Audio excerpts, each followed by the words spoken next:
안녕하세요, 리치노마드입니다. 요즘 주식 시장의 변동성이 정말 롤러코스터를 탄 것 같은 느낌을 주는데요. 미국 시장의 변동성은 어제 정말 말도 아니었고요. 우리 시장도 흐름을 예측할 수가 없는 그런 상황이긴 합니다. 주식 시장 지금이 저점인지 한번 살짝 살펴보고요. 그 다음에 휴머노이드 ETF가 나온다 그래서 그것도 한번 살펴보도록 하겠습니다. 정말 엄청난 변동성을 보이는 시장입니다. 코스피는 이번 달 들어서 5.9%, 코스닥 2.1%, S&P 500과 나스닥은 9.8%가 빠진 상황이고요. 다우도 9.6%가 빠졌습니다. 코스피 같은 경우는 올해 들어서 2.7%, 코스닥은 2.9%, S&P 500은 13.9%, 나스닥은 거의 20% 가까이 빠졌는데요. 관세 유예 가짜 뉴스 때문에 어저께 미국 주가가 엄청나게 출렁거렸습니다. 이런 뉴스의 변동을, 그러니까 이런 변동성을 보이는 걸 보면 시장이 취약하긴 한 것 같습니다. 그러면 지금이 저점일까요? 일단 그 지수가 이틀 연속으로 10% 이상 하락한 경우는 이 S&P 500 지수가 만들어진 이후로 이전에 단 4번밖에 없었다고 합니다.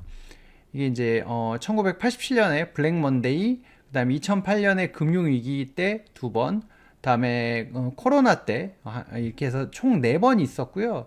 이번이 이제 5번째인데 뭐 해방의 날이라고 했는데 해방이 아니라 쪽박을 차는 날인 것 같습니다. 어쨌든 이때 10.53%가 빠졌는데요. 그나마 우리가 희망을 가져볼 수 있는 건 이런 일들이 일어난 뒤에 한 3개월이 지나면 그래도 많이 올라갔다는 거죠. 물론 이때는 빠졌지만 그랬고 1년 뒤에는 전부 다 올랐던 것을 알 수가 있습니다. 그래서 이번에 이 급락도 1년쯤 지나면 그땐 그랬지라는 얘기를 할 확률이 매우 높다. 뭐 이제 그런 거긴 한데요. 이런 희망도 있기는 한데 그러면 지금 담아야 될까? 사실 잘 모르겠습니다. 이제 5일 뒤에 뭐 이런 상황이었고 10일 뒤에 이런 상황이라고 뭐 통계적으로는 그렇기는 한데 지금 이제 공포 앤 탐욕 지수 Fear and Greed Index라고 하는데 지금 수준이 세계 금융위기 때 수준이라고 합니다. 지금 4를 가리키고 있는 게 이게 지금 4월 4일 날 나왔던 숫자인데요. 근데 그러면 이 공포가 지금 가득한 순간이니까 지금 사도 되지 않을까? 뭐 이렇게 생각할 수도 있지만 실제 지금 S&P 500 따라가는 ETF 스파이에서 자금 이탈세가 그렇게 뭐 어마어마한 수준은 아니라고 합니다. 예전에 이제 뭐 코로나 때 빠졌던 거 이런 거 감안하면 아직까지는 더 빠질 수 있는 여력이 있고 액티브 펀드 매니저들도 포지션을 조금 더 청산할 수 있는 여지가 남아 있다는 이제 그런 좀 답답한 얘기들이 나오고 있고요. 다음에 S&P 500이 지금 200일 이평선을 하회했잖아요. 이게 이제 빨리 올라 붙어줘야 되는데 그렇지 않으면 조정이 길어지는 경우들이 많았다라는 또 얘기도 있습니다. 그리고 지금 12개월 선행 P의 수준이 10년 평균이 18.5배인데 지금 한 18배에서 왔다 갔다 하거든요.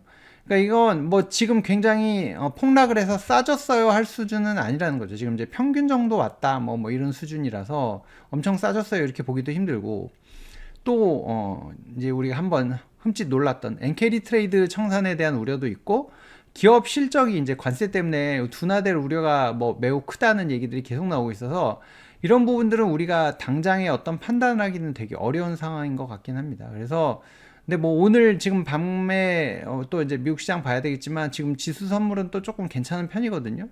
이제 중국만 타겟팅하고 나머지는 협상할 것 같다 뭐 이런 기대도 나오고 있어서 그렇긴 한데 뭐 지금이 저점에 하고 왕창 들어가기는 부담스러운 수준이니 뭐 사람 따라 판단이 다르겠지만 뭐 누군가는 지금 사야 되겠다 하시는 분들도 있겠지만 분할 매수하시기를 권유를 해야 될 것 같습니다.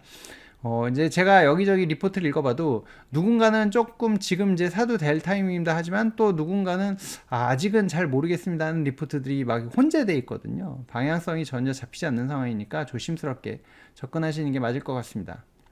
휴머노이드 로봇 ETF가 2종이 출시가 된다고 하는데요. 공교롭게도 날짜가 같더라고요. 왜 갑자기 또 휴머노이드가 뜨나 싶었는데 휴머노이드가 나오게 된 배경을 살짝 살펴보면 일단은 인건비도 상승되고 저출산 고령화로 노동력을 대체해줄 인간의 노동력을 대체해줄 수단이 필요한 거죠.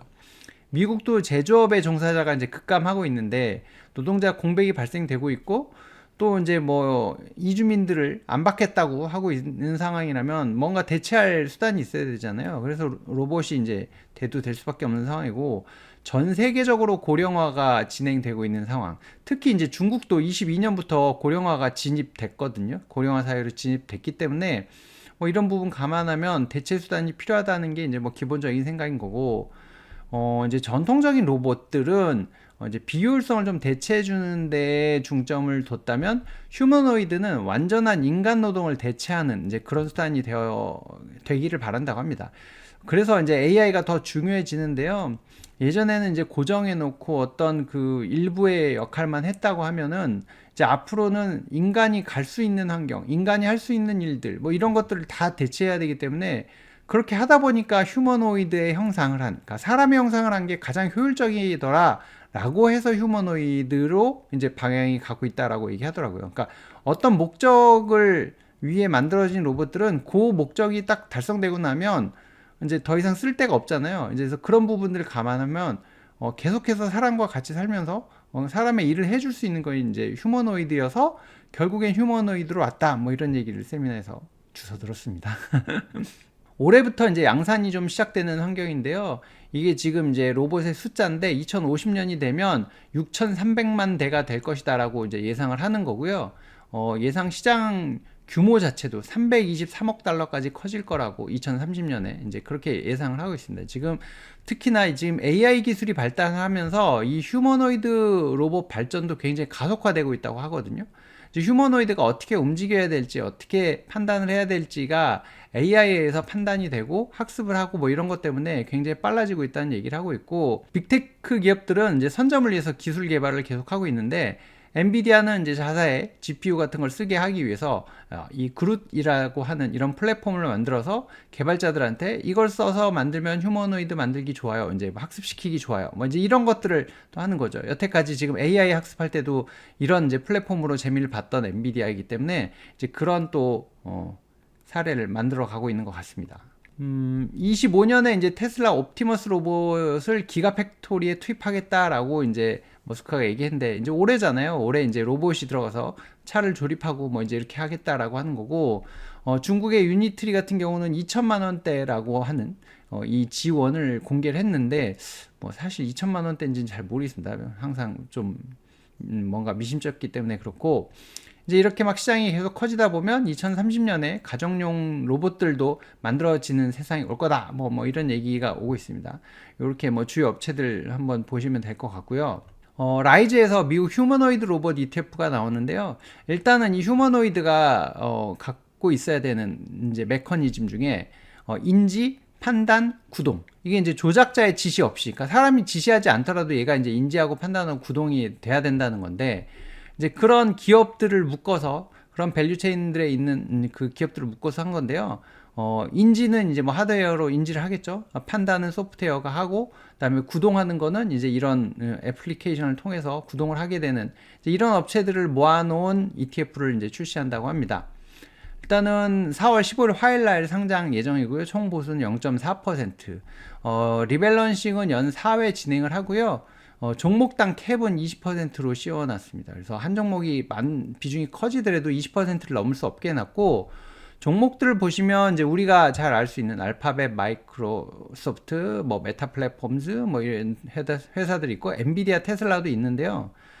이쪽에 보시면 우리가 잘 모르는 회사들도 많습니다. 그나마 인투이티브 서지컬 같은 경우 조금 아는 회사일 거고, 나머지는 좀 잘 모르겠는데 어찌됐든 이런 애플리케이션을 만드는 회사들이 비중이 크거든요.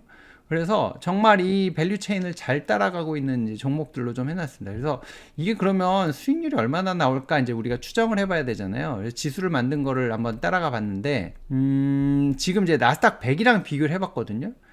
지금 이제 뭐 한 2020년 초반부터 이게 이제 좀 급격하게 올라가는 것 같은데, 어쨌든 5년 수익률을 보니까 나스닥 100이 146% 나올 때 이건 220%까지.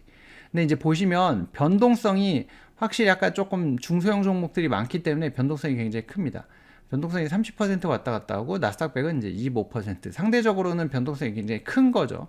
이제 그런 이제 장점과 단점을 갖고 있는 게 이 ETF고요. 마찬가지로 지금 4월 15일 날 코덱스에서도 똑같은 이름의 미국 휴머노이드 로봇 ETF가 나옵니다. 총보수는 여기는 0.05%가 더 비싼 0.45%고요. 구성 종목은 살짝 다릅니다. 일단은 엔비디아, 테슬라, 아마존 뭐 이런 종목들의 비중이 좀 높습니다. 마이크로소프트, 알파벳 뭐 이제 이런 빅테크 기업의 비중이 굉장히 높고, 상세 종목은 저는 살짝 보긴 했는데 공개는 4월 10일 날 하겠다고 합니다. 보니까 그래도 정말 우리가 알만한 기업들의 비중이 훨씬 높은 게 이제 이 상품이고요.